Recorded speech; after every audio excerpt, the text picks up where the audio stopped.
The reason we reached out to you last night was not because of Michael Flynn. It was about that shocking verdict out of San Francisco with a not guilty verdict in the murder of Kate Steinle. Your reaction to that, sir? Well, the verdict was frustrating, and it makes you angry. Kate Steinle, a beautiful 32-year-old young woman, shot down in the prime of her life. She died in her father's arms, crying out, "Daddy, save me," as the father of two daughters.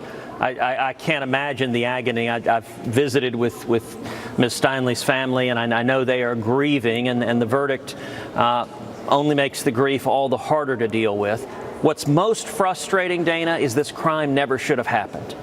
And the best response to this verdict last night is that the Senate should take up and pass Kate's Law. Kate's Law is legislation I've introduced in the Senate that says if an illegal immigrant illegally enters the country a second time with an aggravated felony, that immigrant will face a mandatory minimum prison sentence. The person who shot Kate Steinle had been deported 5 times. He was an illegal immigrant, had been in and out of jail.